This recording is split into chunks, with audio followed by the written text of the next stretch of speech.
Welcome internet users yet another day here in Mauritius South. My name is Sengetiwe Simelane from Swaziland. Our fellow guest is all the way from South Africa but here with us in Mauritius to talk about post-capital solutions. Dr. Roland Ngam, Project Manager of Social Ecological Transformation from Rosa Luxemburg. We're so honored to have you here, Dr. Ronald. Could you please explain to the internet users what is post-capitalist solutions?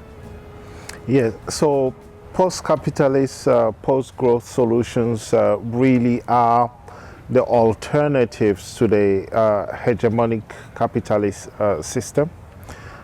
People tend to think that capitalism is a fatality, it's irreplaceable, but that is not necessarily the case. We have been living in a capitalist world for just over a century now. And obviously it has hardened in many different forms. Financialization, for example, with billions of transactions happening at breakneck speed, and investments creaming off a lot of profits very quickly.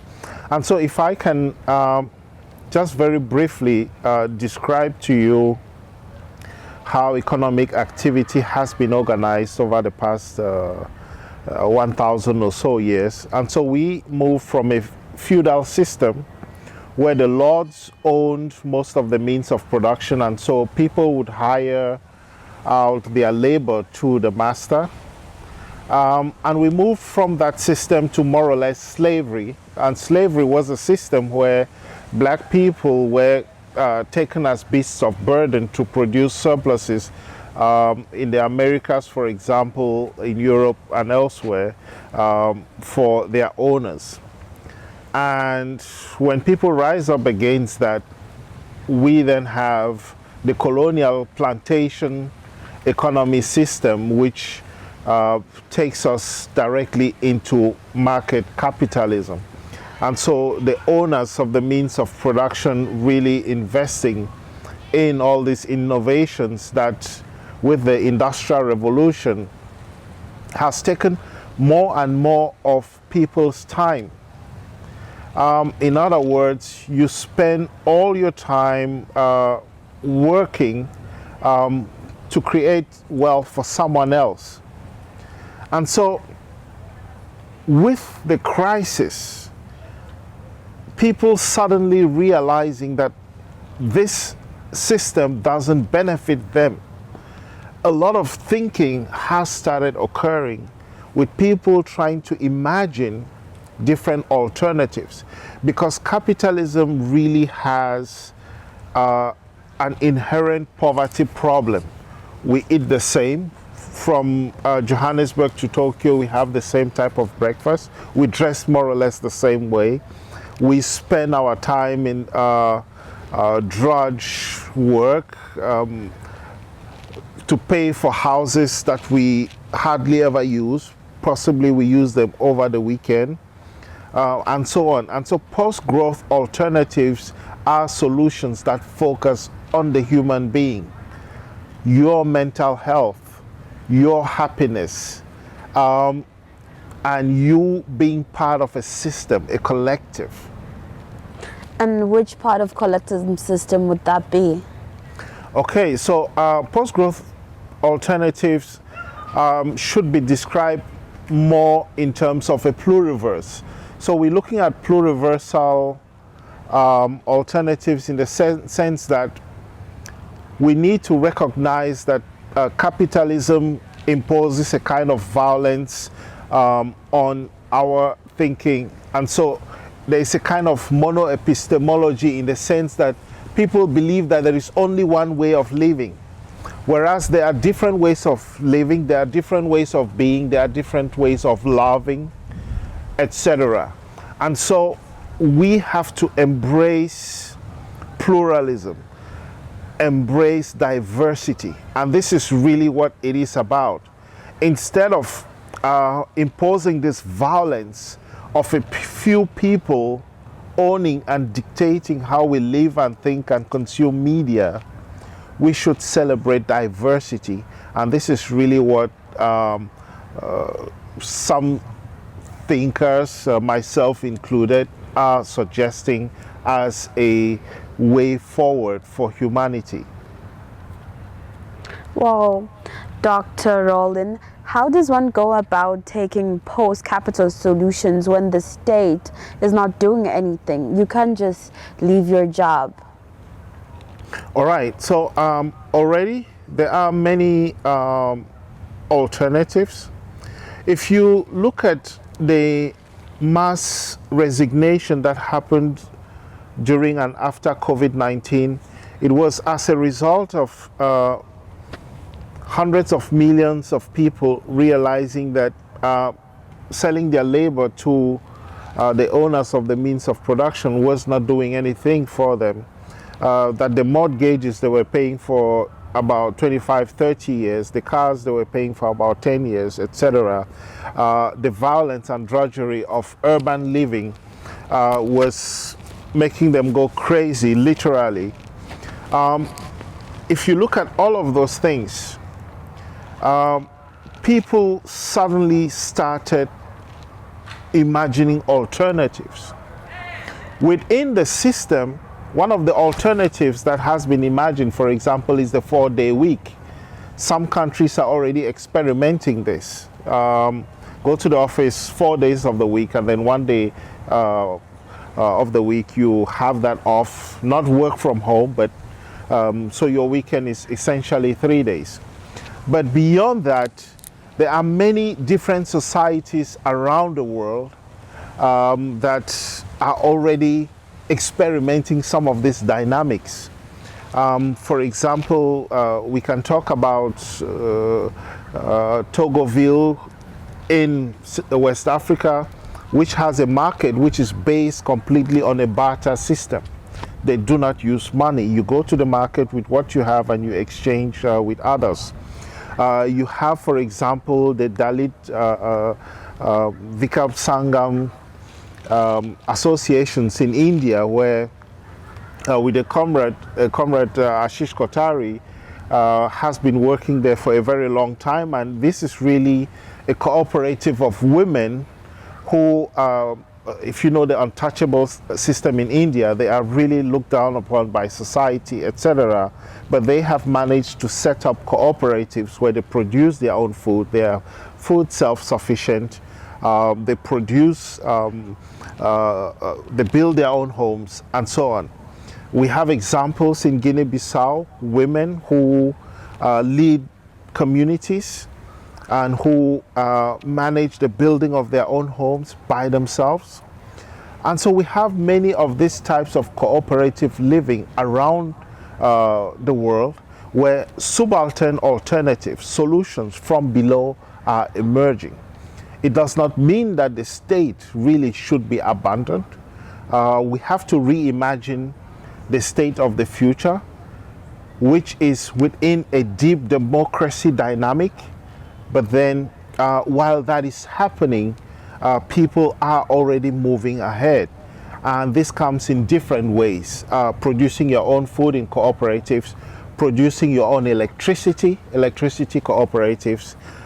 In Europe, Austria, Vienna, for example, we have housing cooperatives where hundreds of thousands of apartments belong to cooperatives rather than to corporations. And so all these are some of the solutions that we'll look for. And very quickly, I need to say that when we talk about post-growth solutions, these are some of the alternatives that focus on ecocentric ways of living, man as part of nature. Typically, markets calculate wealth in terms of gross domestic product. What is the general size of the economy? They are not calculating it based on individual well-being and happiness. And so post-growth alternatives reverses this calculus on its head, and it focuses on individual well-being. Are you happy? Are you fulfilled? What are the ways that you want to live and love, and what are the things that you want to explore, and so on. What if the state is not so accepting of the post-capital solutions? Are you ready as to start something or a movement to trigger the state in trying to also revolve in these solutions? Well, so we need to be sure the state is not necessarily the central point of this calculus. The central point is the happiness of the individual. And obviously, in systems where collectives have tried to set up things that work for themselves within an ecocentric calculus, governments sometimes have tried to fight them. Let's remember that what capitalism does is that it atomizes society.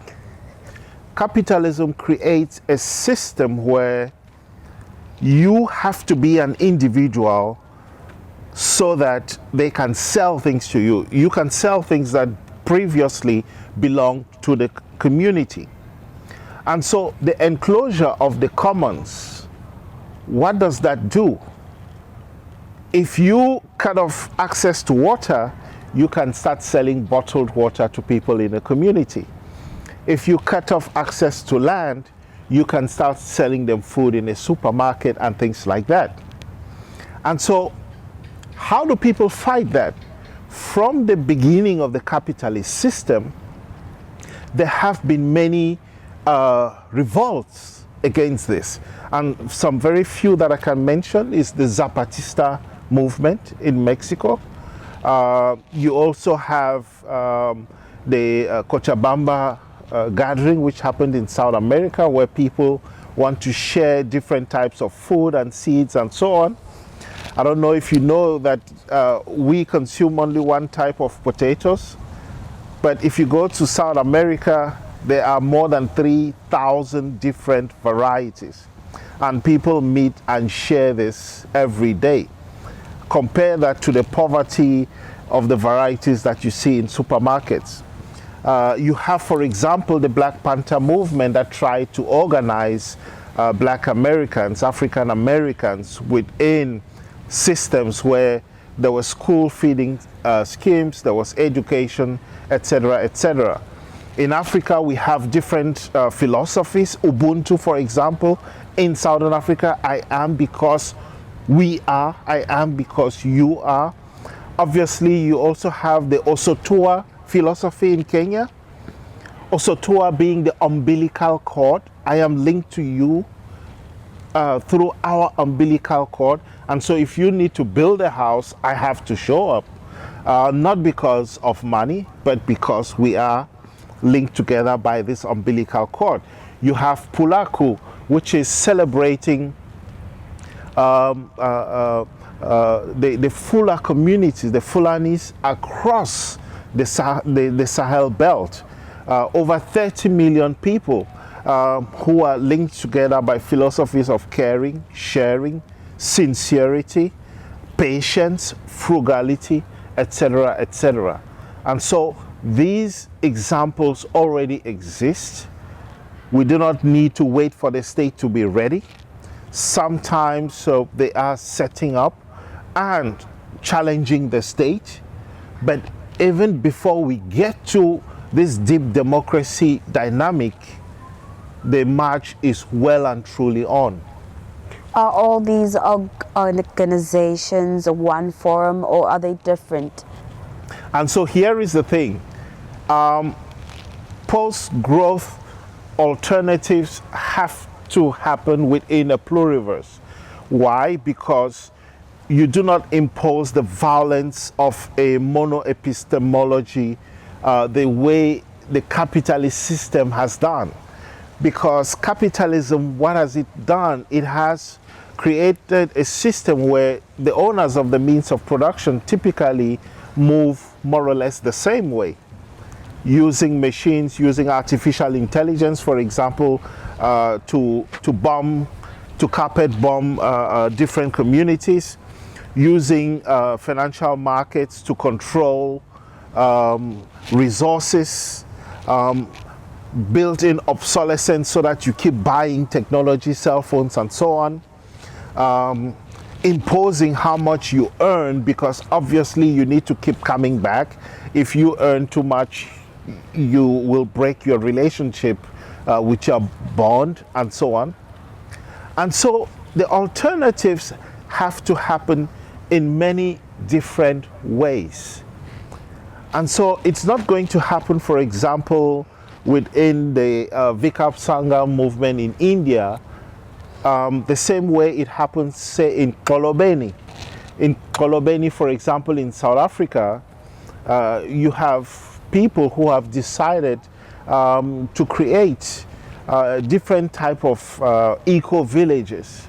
It's not going to happen the same way in Kolobeni in South Africa as it is happening, say, in Senegal within the Biophile movement, the Muslim Brotherhood, who collect arms and feed people during Ramadan and so on. It's not going to happen in Senegal the same way it happens in rural America, where people set up cooperatives to provide electricity at affordable rates. And obviously, we can mention the Zapatistas once again, and so on and so forth. So there are really different ways of living. And I'm sure you also have seen people expressing themselves in different ways, loving in different ways. I'm sure these are some of the things that come up, for example, in your media feed, in your community. A lot of these things within capitalist systems previously have been banned. I'm sure you must have heard, for example, that if a man loved a man or if a woman loved a woman in colonial times, a lot of that was banned out of existence. The LGBTQ plus communities. Exactly. And so post-growthism really celebrates diversity. Change. Exactly. But how does these solutions evolve around ecology? And so the capitalist system is a violent, predatory, brutal system in that it places man at the top of the pyramid. In other words, you have this type of Judeo-Christian system. How does slavery start? Slavery starts when Pope Nicholas V decides that white Europeans can go to other lands and take Saracens, in other words, unbelievers, and put them into perpetual slavery and labor and servitude. This does not end only with human beings. Nature is also an arena for appropriation. You can see the dynamic that is emerging there. Man really should enjoy all the fruits of the earth. This is the kind of biblical Christian type messaging that we have in the Judeo-Christian system. Okay? And so you are at the top of the food chain and everything should exist to serve you. And that is why, for example, you hear the president of Azerbaijan, the energy minister of South Africa, and elsewhere saying, we have all these fossil fuels that were given to us by God and we should use them for our own development and things like that. It doesn't matter what the consequences are. In South Africa, for example, the biggest energy producing province is Mpumalanga, but the average person there lives in poverty. They do not have enough electricity. And we can go on and on. We have all these flyover areas which produce most of the commodities for the global north, but unfortunately they do not participate in sharing the dividends and the surpluses from their labor. You have farmers in India, for example, who produce all this cotton for fast fashion, but most of them have been committing suicide because, once again, to produce that cotton, you need to buy the GMO seeds from Monsanto, and if you cannot pay back Monsanto at the end of the season, you are put into perpetual slavery and you keep repeating the cycle, etc., etc. Post-growth alternatives takes man away from the top of the pyramid and places you within nature. You are part of nature. You are not a special kind of being. You have the same rights as waterways, as the animals. Animals have just as much right to exist as you. Waterways, etc. And that is why we have heard, for example, at the Mauritius School of Political Ecology, that some waterways in some countries have received constitutional rights. The reason why that is being inscribed in the Constitution is because they are moving from an anthropocentric perspective to an ecocentric perspective. You are just another living thing, and we all have the exact same right to exist. I think I more understood that this post solutions include that we are all in diversity and that these resources that we have must be equally distributed in everybody, not by wealth or status or being in high power. But how do we go about in attaining this in globally and as well internationally? Because it may happen here in other countries, maybe such as Kenya, but what about South Africa, the people in Mpumalanga? How are we going to reach out and finally put an end to capitalism? This is a very important question that you have just asked. And like I mentioned at the start of the discussion, for too many people there is this feeling, this oppressive feeling that we are all drowning, that there is no solution. And very often the owners of the means of production, once again, are very well organized. Sometimes you hear people saying that they are planning 2 steps ahead. No, they are planning way more than 2 steps ahead. 16 trillion US dollars were appropriated for different schemes during COVID-19. $16 trillion really is taking future wealth generated from the global economic output and put into the pockets of a few individuals. When you look at the fact that 2 billionaires now own more resources than probably all the women in the world combined, are billionaires really necessary? Should we be accepting billionaires in our societies? So, on the one hand, you can see that hegemonic capital is very well organized. On the other hand, there should be a similar type of organization happening, preparation for post-growth living happening. And how does that happen? We start with our own different initiatives where we are. And I've mentioned, for example, Pulaku among the Fulani, I've mentioned also Tua amongst the Maasai, etc., Ubuntu, creating subaltern solutions from below within a deep democracy paradigm.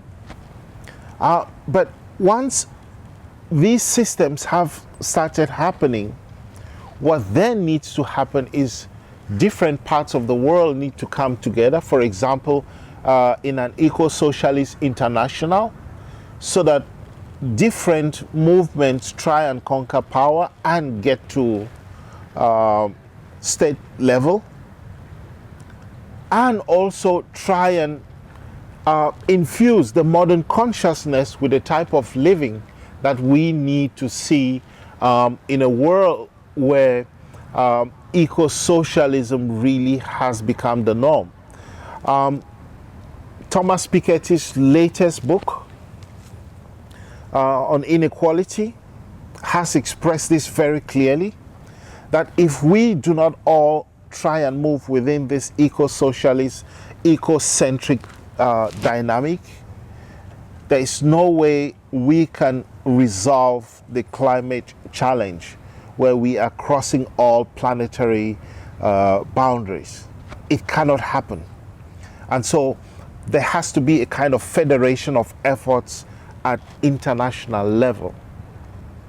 Well, very well said. I think Dr. Roland has covered everything. I don't want to bother him anymore. But what is the book that you're talking about? I'm sure that the internet users might be intrigued about the book. Well, if you're talking about recommendations, I can give a few. I can give, for example, a documentary that I produced myself. Wow. Togoville Last Barter Market in Urban Africa, which talks about this barter system that we use in Togo. I can mention, for example, denkiema.com, which is a website that I coordinated and which brings together indigenous knowledge sciences from across the African continent. Maybe I can also recommend Pluriverse, a post-growth dictionary, which was edited by Ashish Kotari and others. And obviously the book you mentioned by